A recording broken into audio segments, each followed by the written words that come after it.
bonito com tua cara do teu filho. Tempo,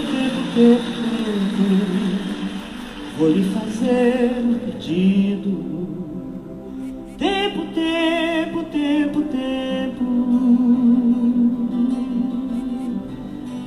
compositor de destinos, tambor de todos os ritmos. Tempo, entro no acordo contigo. Tempo.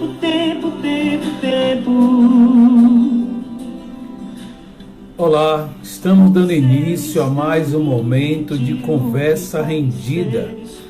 E neste momento nós somos levados a pensar e repensar a partir das diferentes filosofias, dos diferentes modos de ver a vida. A vida não é constituída apenas de uma forma de olhar. É essa dificuldade que nós muitas vezes encontramos na vida quando nos damos conta das possibilidades de olhares, ou quando outros olhares se apresentam até nós. E é aí que vem a resistência e muitas vezes a intolerância. Nós estamos vivendo um tempo difícil. E eu começo o nosso momento especial de conversa rendida ouvindo nada mais nada menos que Maria Bethânia cantando Tempo. E a gente poderia pensar o que é tempo. A gente costuma dizer tudo com tempo tem tempo. Nós dizemos muitas vezes entrega ao tempo. Nós estamos perdendo tempo.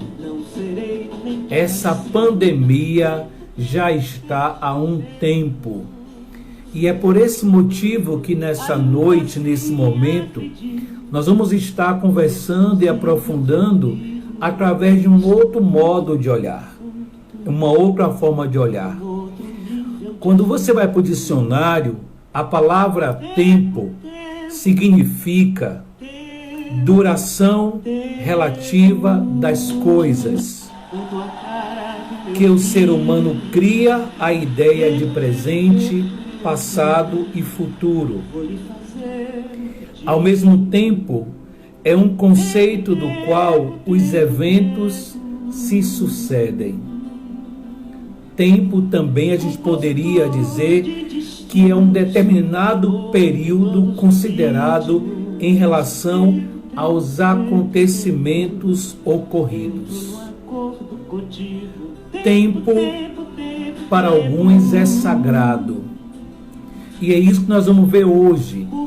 O meu convidado é justamente uma pessoa muito especial na minha vida. Eu tenho muito respeito, muita gratidão a essa pessoa por tudo que representa na minha vida. E eu quero convidar essa pessoa e dizer a você que você pode convidar seus amigos. Porque essa pessoa hoje convidada, ela vai trabalhar conosco esse tema. Aprender com o caos para além das perspectivas das pandemias e da fé. É muito comum que, como nós vivemos num país de predominância cristã, que muitas vezes o nosso olhar acerca da pandemia, acerca do que acontece, se volta para as questões e o modo a partir desse lugar, dessa influência cristã. Conversa Rendida é um programa que ele abraça os olhares. E é a partir dessa perspectiva que hoje eu convido o Babalorixá Alex e eu convido o enfermeiro Alex. Ele ocupa esse lugar. Não há como separar, não há o porquê de fazer uma dicotomia desse sujeito que adquire um saber a partir da academia, mas também que aprende a partir da tradição.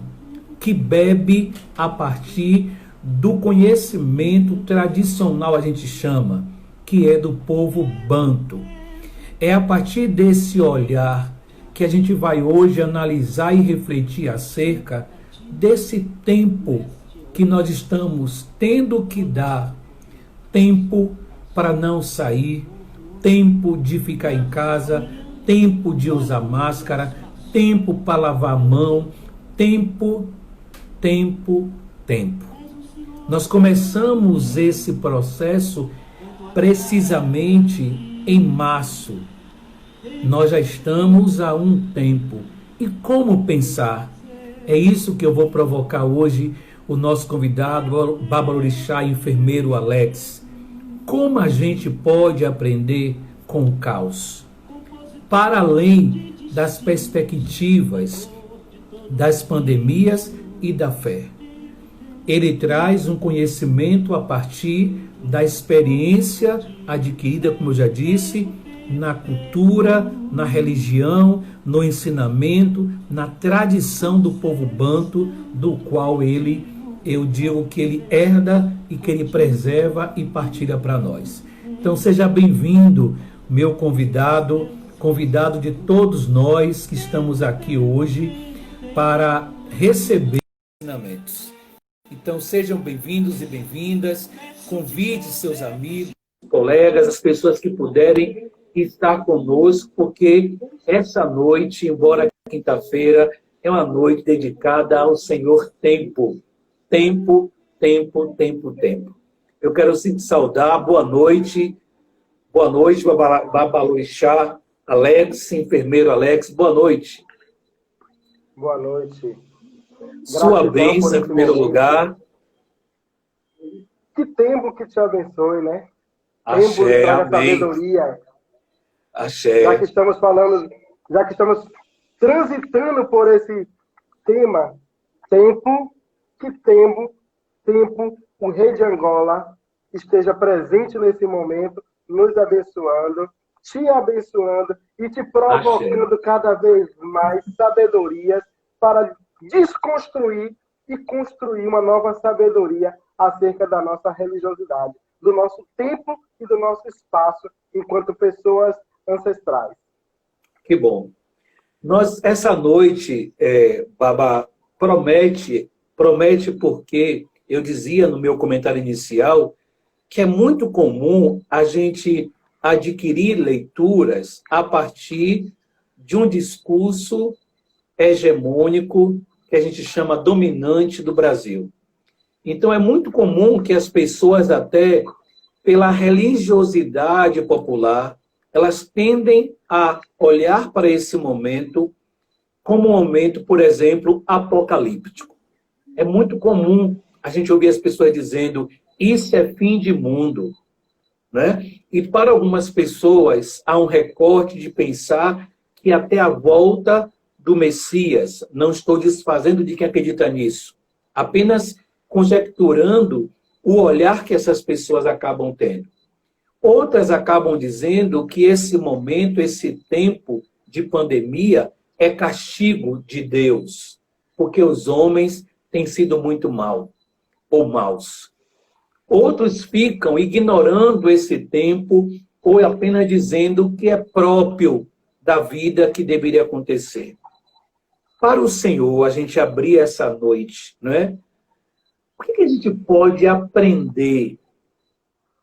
Como diz o tema, aprender com o caos para além das perspectivas de pandemia. Então, eu vou fazer duas perguntas. Primeiro, a partir do seu arcabouço teórico enquanto enfermeiro, de me responder. Nós já tivemos outras pandemias no Brasil, no mundo? Já houve outras pandemias? Depois eu faço a segunda pergunta, que envolve o aspecto desse lugar enquanto Babalorixá.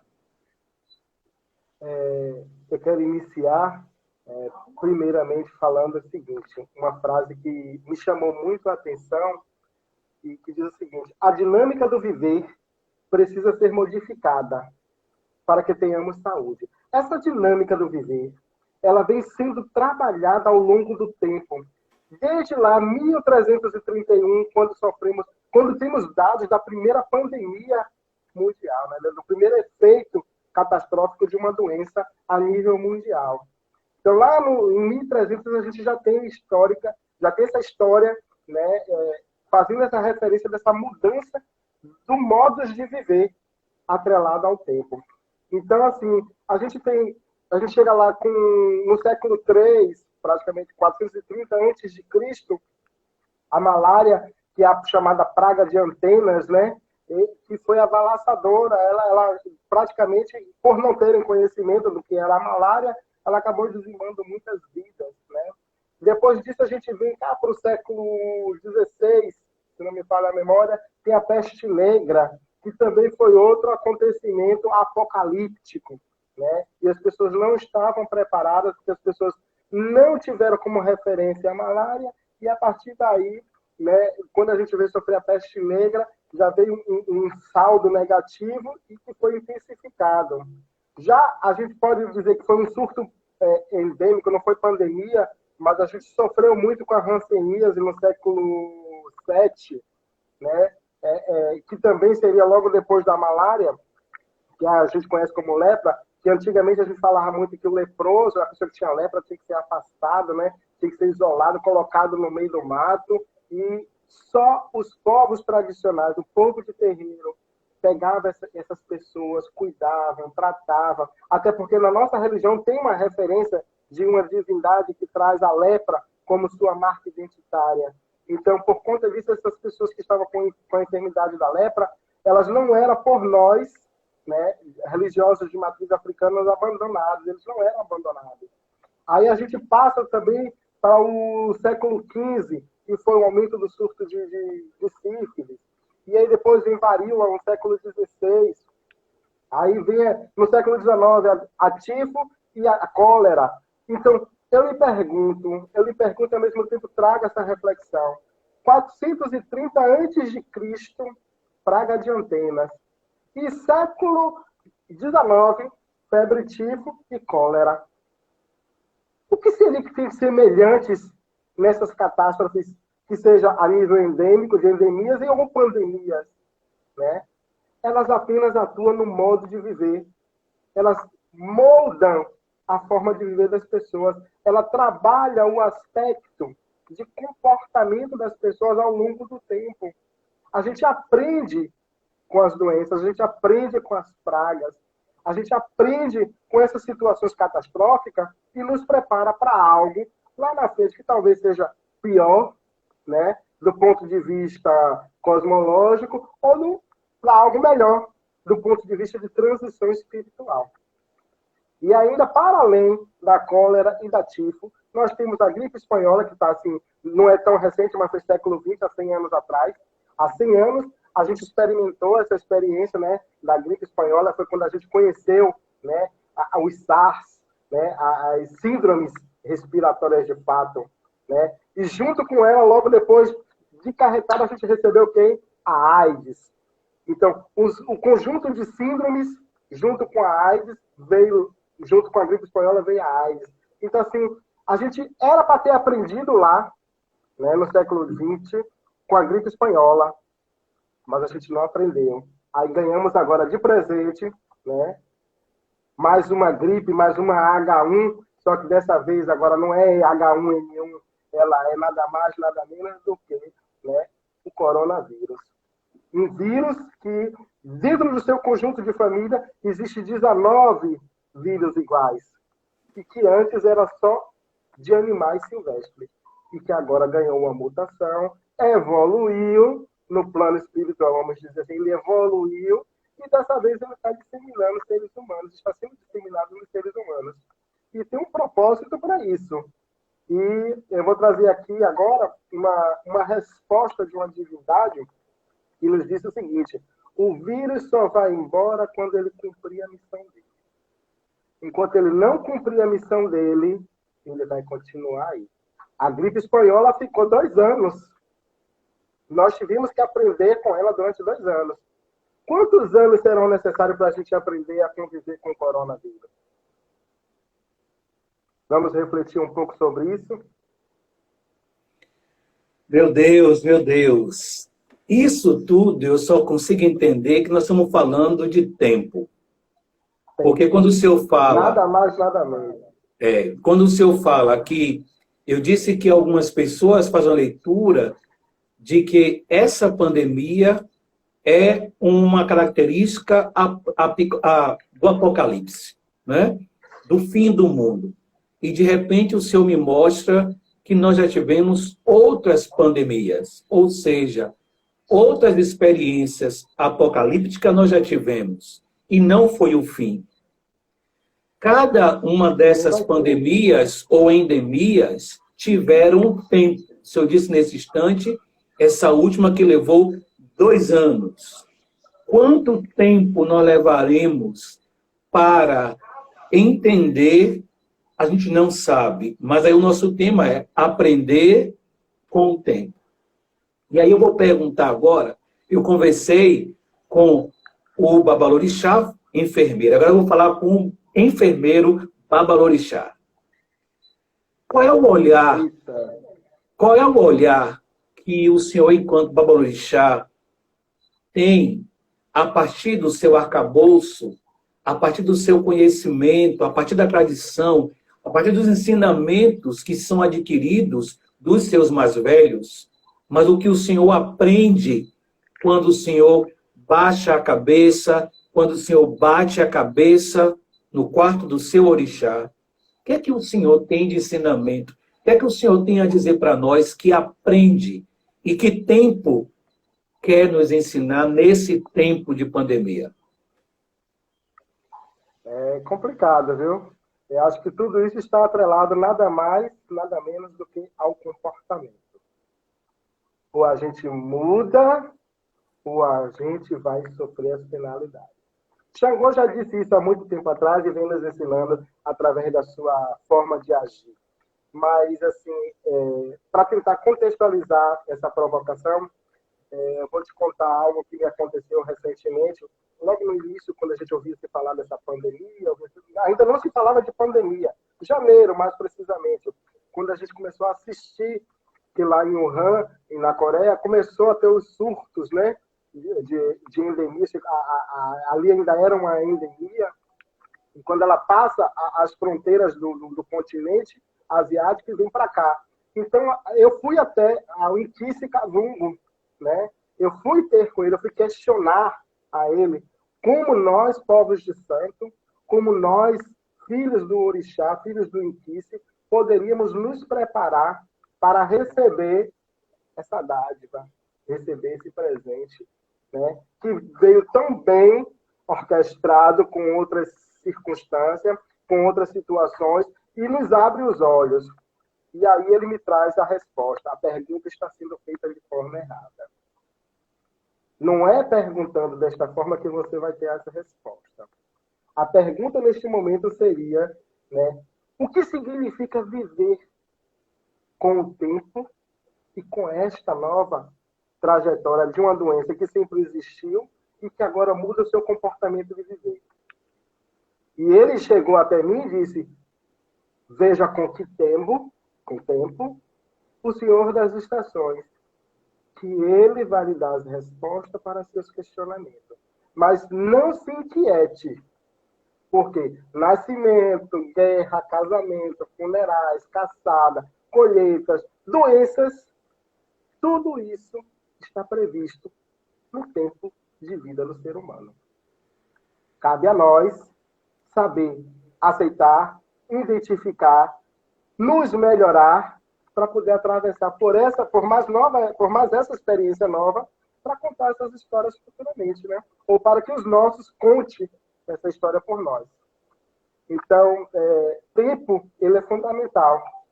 E para nós, bantus, existem 3 divisões específicas, né? O tempo vital, o tempo natural e o tempo social.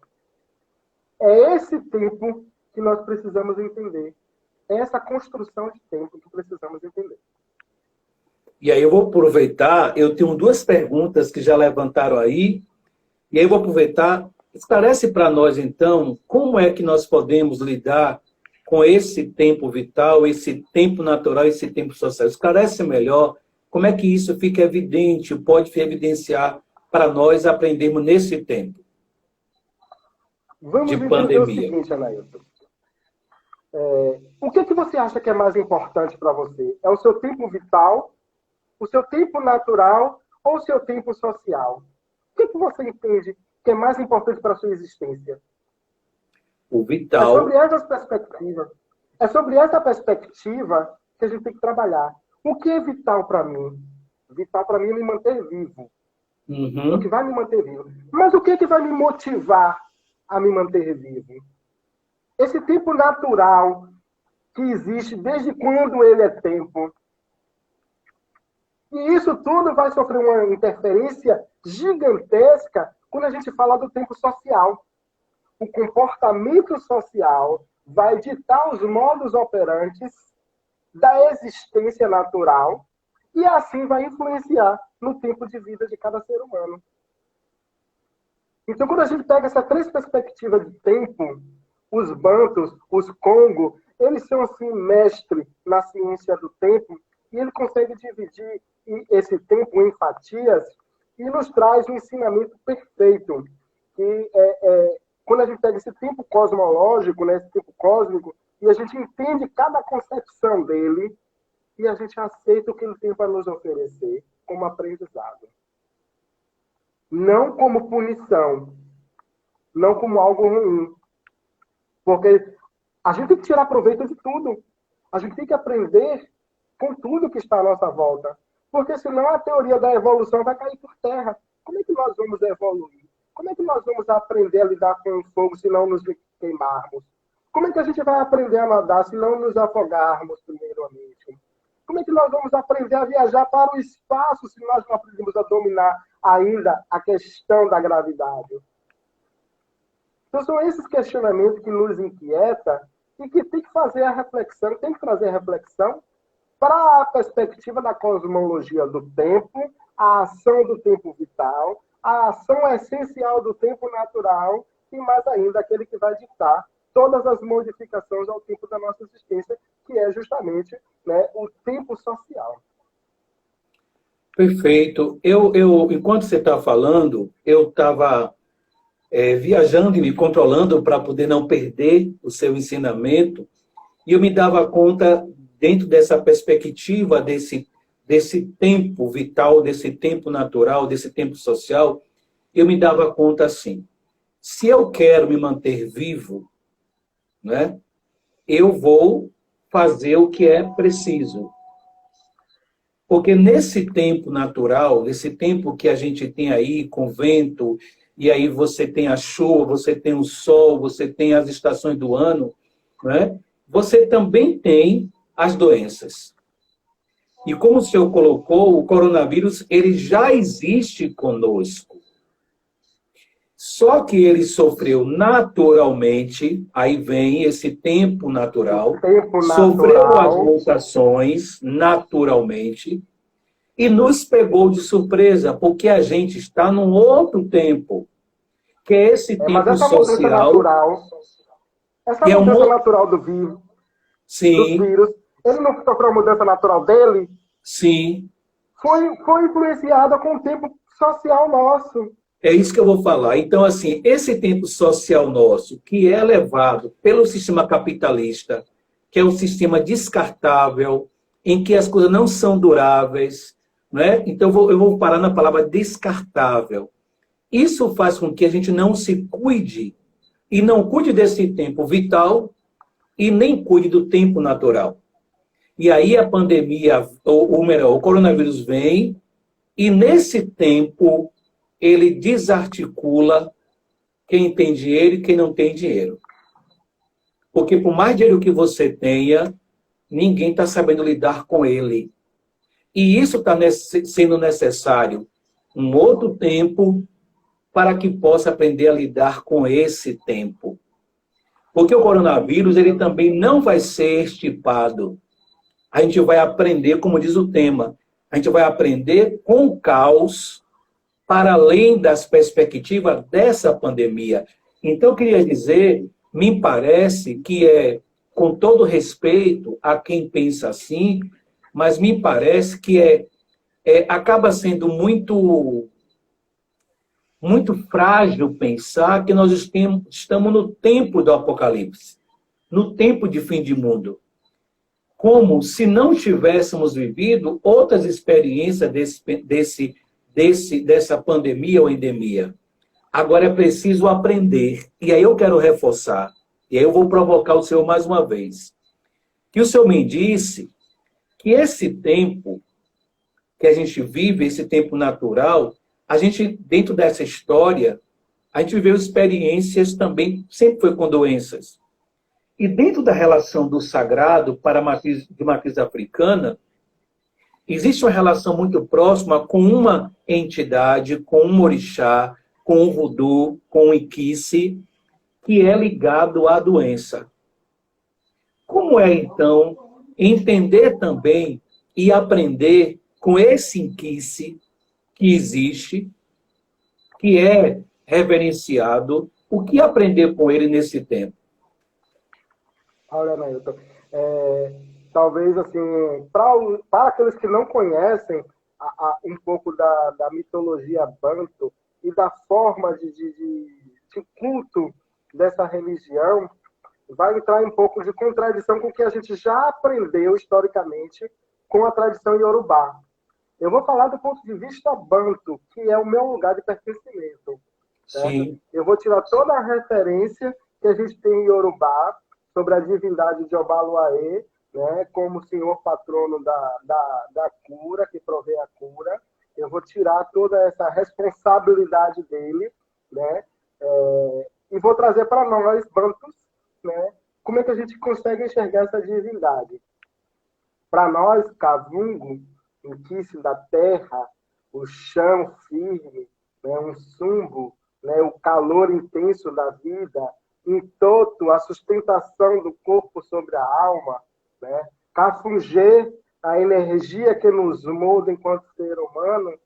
Essas personalidades, essas divindades, banto, dentro de um contexto, elas promovem a doença ou elas nos ensinam a lidar com o processo de doença para promover a cura? Então, nós, bantuístas, nós não pedimos a Cavungo saúde. Nós não podemos pedir a ele saúde porque ele não tem saúde para dar a ninguém. Então, é errado para nós chegar na frente do PG de Cavungo e dizer a ele, meu pai, o senhor tem que me dar saúde porque eu estou enfermo. E ele vai lhe dizer com sabedoria que a enfermidade é necessária. E que você tem que aprender a se curar a partir do processo de tempo e com o que Cavungo nos dá de elementos da natureza associado ao em que se atender através das suas ervas para poder a gente promover a cura. Mas talvez essa cura seja espiritual. Não seja a cura vital que a gente precise. Então, assim, falar de Cavungo como a divindade patrona responsável pela cura diante de um processo de pandemia é o mesmo que dizer que ele é o responsável por ter criado a pandemia. E não é verdade. Então, assim, o senhor criou a pandemia, agora o senhor tem que dar sabedoria aos cientistas para curar. E não é verdade. Isso não acontece assim para nós. Nós respeitamos a doença, nós precisamos respeitar a doença, porque o vírus somos nós. Nós somos o vírus. Nós somos os intrusos e que estamos, de certa forma, né, manipulando, mexendo, modificando, tirando tudo do seu lugar. E a nova ordem mundial é essa. Essa é a nova ordem mundial. Ou você entra nessa consciência humana, né? Ou a gente vai continuar dando murro em ponta de faca, vai continuar botando o joelho em terra, batendo cabeça, rogando, pedindo para já, Deus, Alá, Zambi, Orixá. Vai continuar pedindo. E só pedindo, só pedindo, só pedindo. Sempre pedindo, nada mais. Me parece, Alex, que há uma relação, ou melhor, não há como separar a vida humana da natureza. E me parece que o sistema que a gente vem vivendo, o tempo social, esse tempo movido pelo capitalismo, ele nos afasta desse tempo vital, desse tempo natural e desse tempo ontológico. E dentro desse conflito, a gente não aprende a lidar nem cuidar. Enquanto o senhor falava, eu me lembrava que tem um texto bíblico, dois textos bíblicos. Um de Gênesis, que diz que quando Deus criou o céu e a terra, ele apresenta ao homem e diz: eis aí a terra, crescei e multiplicai, cuidai. E depois tem um texto de Romanos que vai dizer que toda a criação, ela geme e sofre como em dores de parto. Me parece que esses dois textos, eles têm muito a ver em comum com essa tradição que o Senhor traz e que se perdeu dentro de uma perspectiva especialmente ocidental, que levou-se pelo capitalismo, que tudo tem que partir para o lucro. Então se explora a natureza, não se cuida da água, não se cuida dos elementos naturais, não tem por que pensar neles. Dentro do ensinamento do povo banto, como é a relação com a natureza? O que é que aprende-se com os inquices, melhor dizendo? Porque me parece que cada inquice, cada orixá, tem uma relação com a natureza. E o que é que isso ensina para o povo de matriz africana, especialmente o povo banto? O inquice, ele é a natureza viva. Ele é a natureza viva em nós e em torno de nós. O inquice não viveu na Terra de forma humana. Ele está aqui desde o princípio da criação. Ele não precisa de maneira nenhuma ser modificado. E a partir do momento em que um homem tenta modificar o inquice, consequentemente a natureza, vai haver uma consequência. Mas nós não acreditamos em pecado e punição. Não estou falando disso. O inquice, ele não vai punir porque nós estamos transgredindo de forma pecaminosa algo. O inquice vai nos dar uma nova condição diante daquela agressão que nós estamos proporcionando a ele. Digamos, um rio que foi modificado o seu curso. Automaticamente, em épocas de cheia, em algum momento esse rio vai retomar o curso dele natural.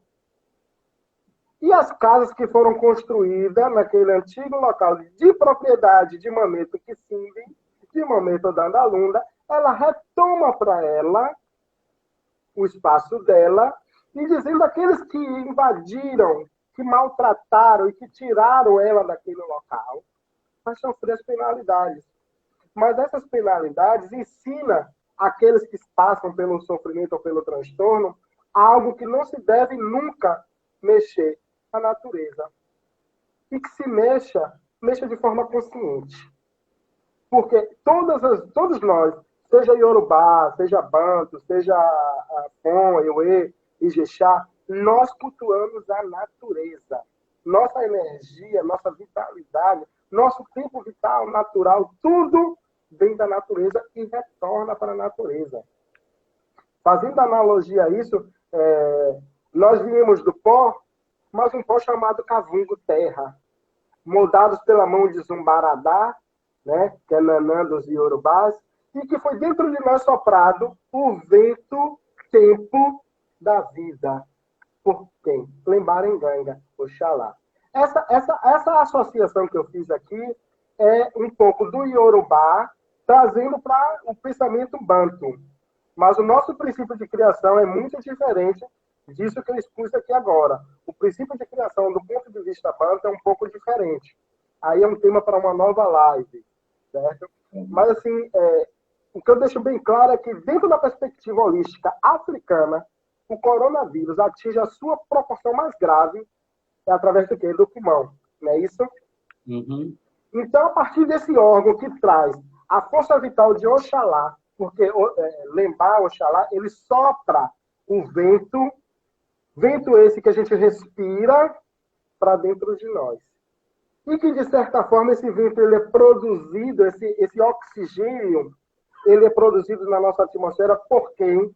Pelas árvores que está dentro do panteão de Mutacalambu.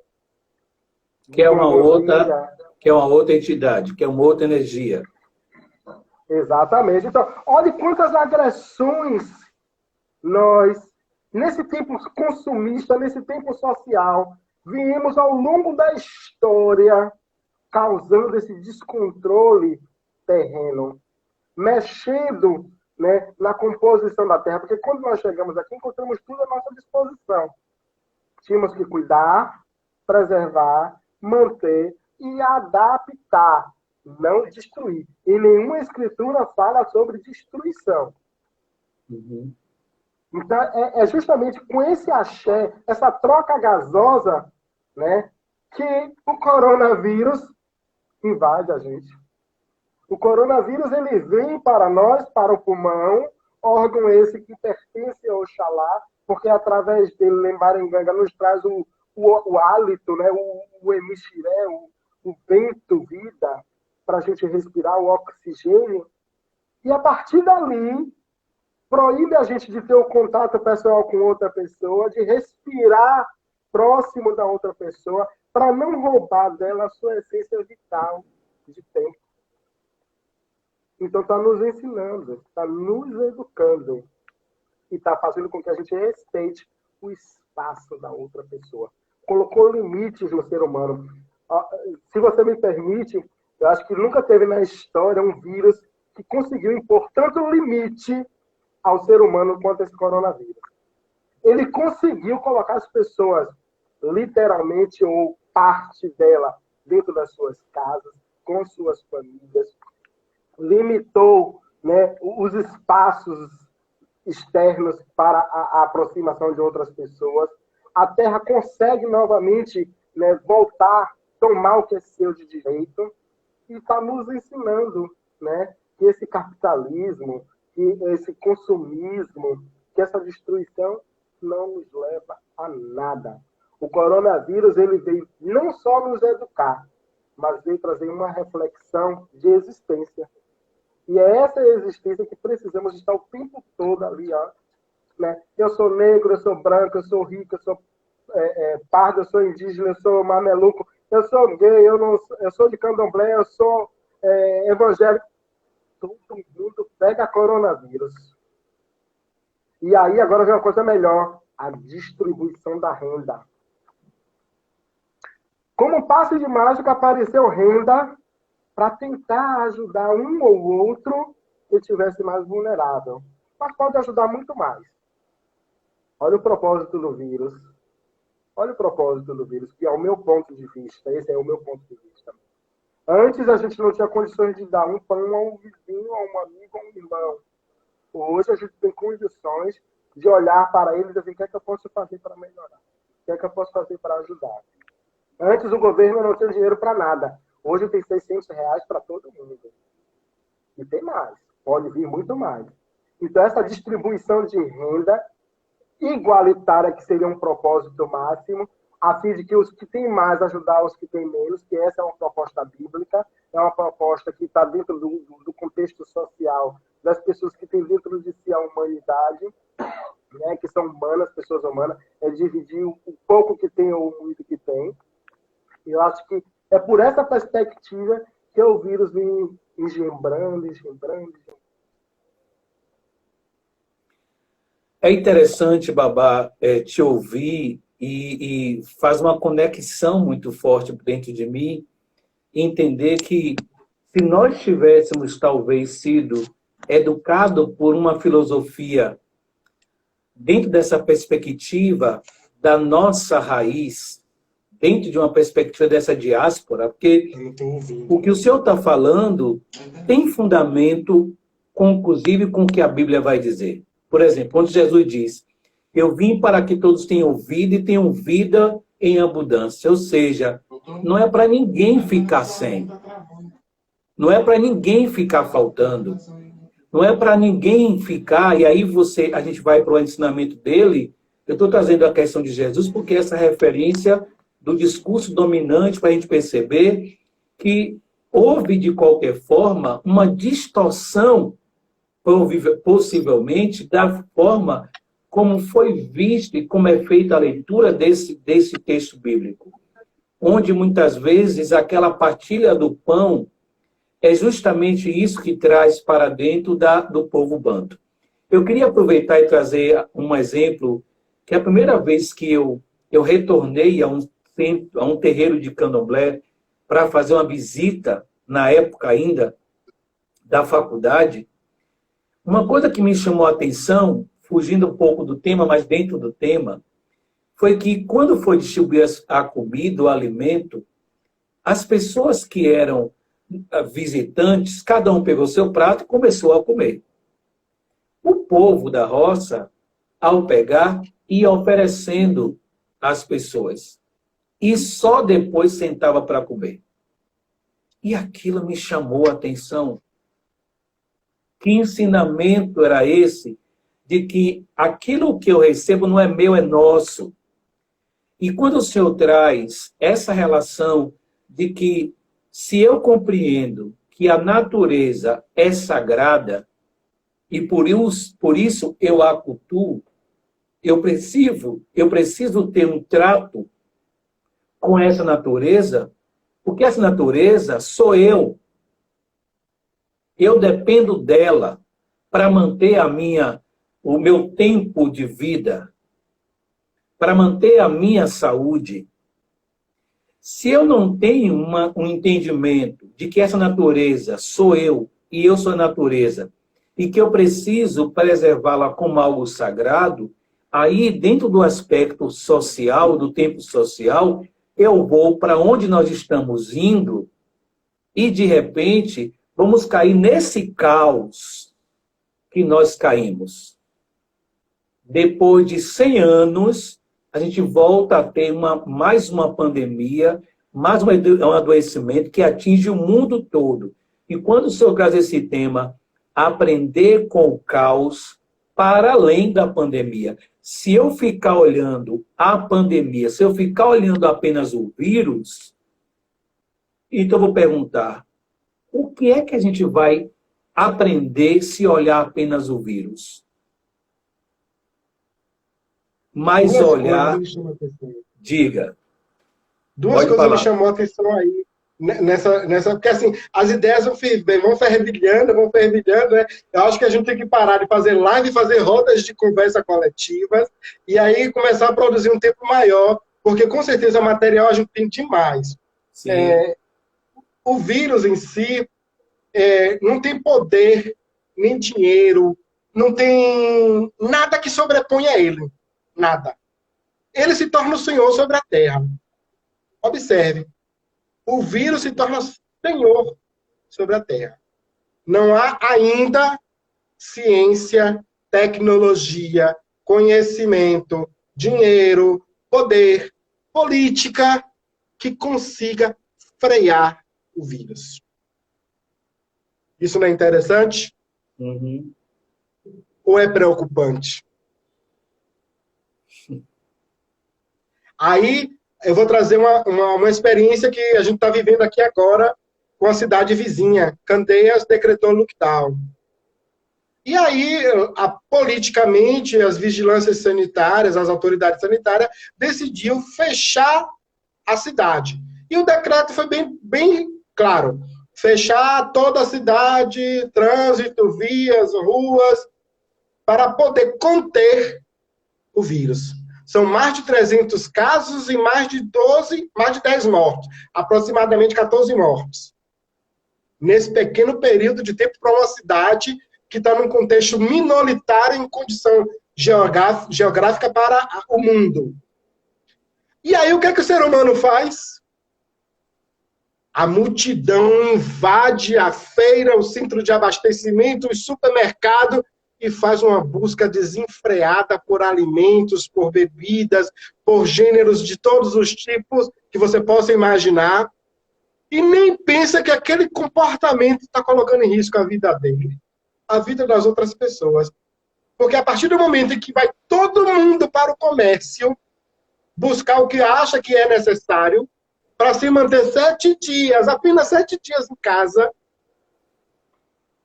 ele não lembra assim, gente, Será que se eu for para a rua agora junto com todo mundo, eu não vou pegar essa doença e não vou trazer para dentro da minha casa? E o vírus precisa de 7 dias para poder trazer para a gente o primeiro sinal e o primeiro sintoma. O prefeito decreta lockdown de 7 dias.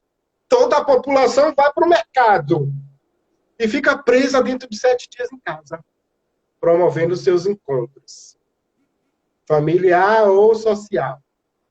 E depois disso estoura a pandemia muito mais avassaladora num contexto geográfico de município, porque o comportamento ditou isso. O tempo social das pessoas ditou isso.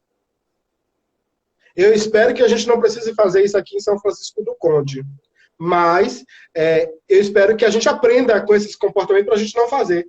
Será que a gente não consegue sobreviver com o mínimo durante 7 dias? Com um pouco durante 7 dias? Será que eu não posso evitar e seguir as orientações da Organização Mundial de Saúde e me propor a ficar em casa nesse jejum e nessa oração em busca da reflexão, onde meu comportamento está sendo o ditador para poder trazer a cura e o tratamento, talvez? Mas a partir do momento que o Senhor traz essa reflexão, é fantástico a gente perceber que se o que tem nos orientado é esse tempo social capitalista e não esse tempo numa perspectiva banto, porque na perspectiva capitalista eu preciso garantir o meu, né? E não importa o risco, eu preciso garantir o meu. Numa perspectiva banto, eu vou viver do que eu tenho. E eu vou repartir com o que eu tenho. É o que eu estava provocando antes. E é o que Virgínia falou nesse instante aí. São práticas integrativas e complementares. É o que tem sido feito. Para além do que o Estado não consegue fazer, as pessoas estão se movimentando para uma ajudar a outra.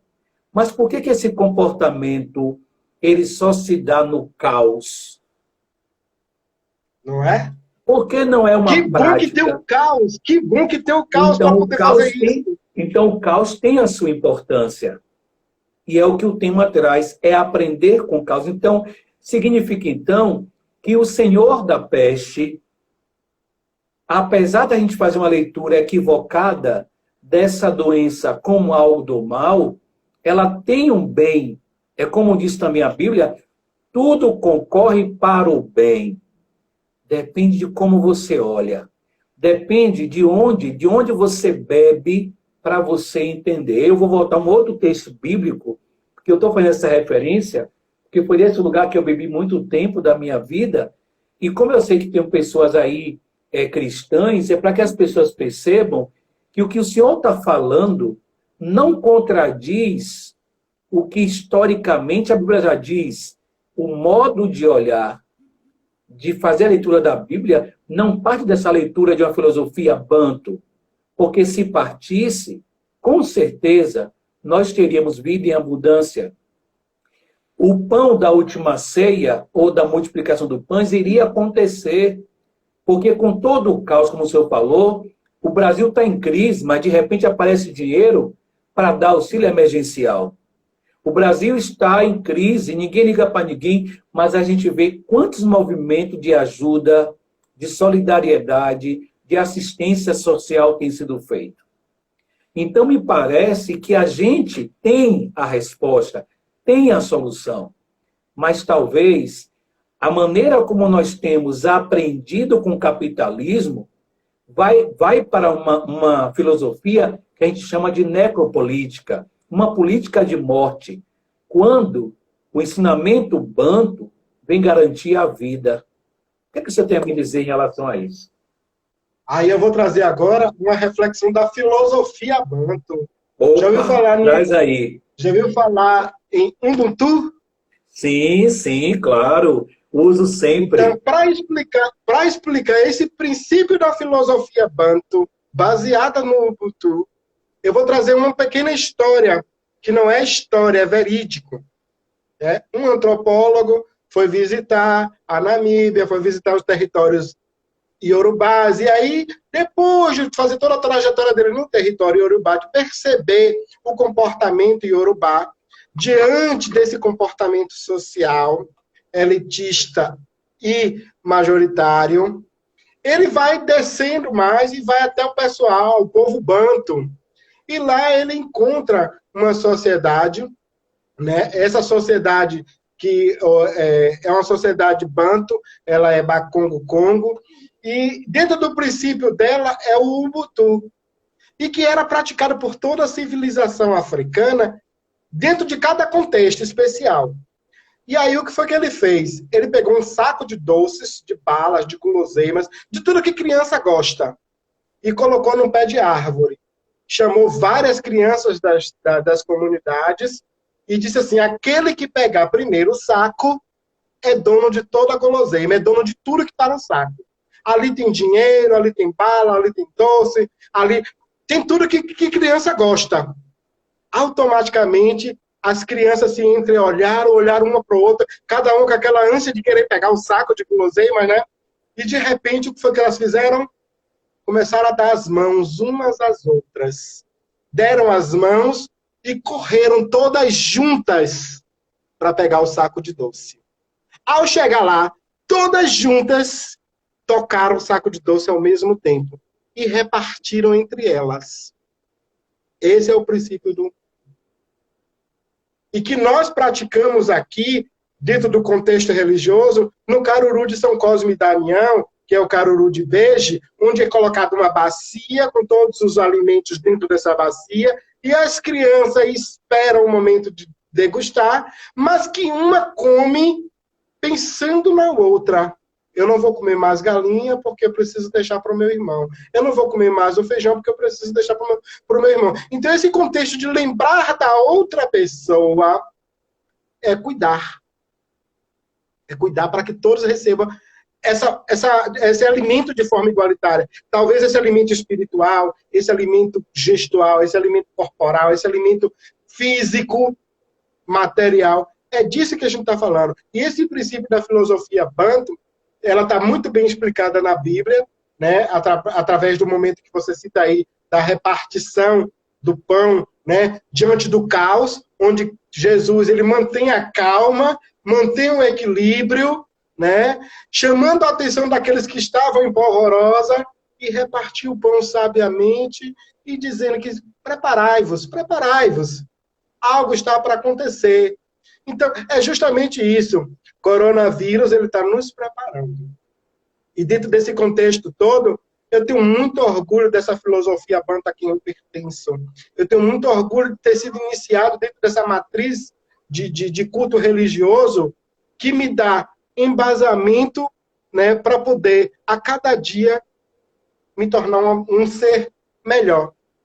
Porque, assim, eu me deito preocupado e acordo mais preocupado ainda. Eu tento aqui arquitetar maneiras, modos, para poder ajudar aquelas pessoas que mais precisam. Mas isso já é uma prática que está em mim, trazida pela minha ancestral, que já praticava isso. E que aprendeu com o ancestral dela. Então, esse ensinamento, você pode observar, nós chegamos aqui, quando eu falo nós, somos os Banto, né? Lá, vamos dizer assim, a primeira leva de homens, de mulheres escravizadas, sequestradas lá do seu continente, trazidas para cá, dentro da senzala, dentro dos porões, mesmo diante de todo sofrimento, da falta de alimentação, eles nunca comiam sem pensar no próximo. Eles repartiam a roupa, o pão, o sofrimento, a dor, o remédio. E não era diferente do porão, do navio negreiro, as senzalas escravagistas e os terreiros de candomblé. Então, esse negócio de pegar o prato e sair oferecendo, Kitiá, Bamirê ou AG1, um oferecendo para o outro irmão, não é questão de educação, é preocupação e obrigação social nesse tempo social que vivemos, para que o nosso irmão entenda, eu estou me alimentando. Você precisa se alimentar também. Para o que você está fazendo e venha se alimentar comigo. Então, essa divisão é essencial. Ok.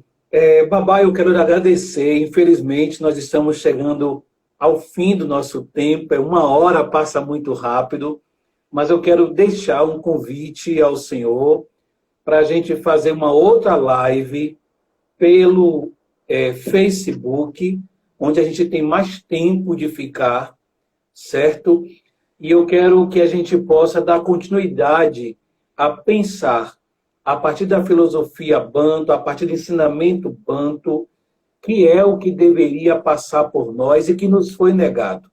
Então, eu quero te agradecer, né? Eu quero te agradecer pela sua presença e pedir mesmo a toda a ancestralidade que abençoe seus passos, sua vida e seus caminhos.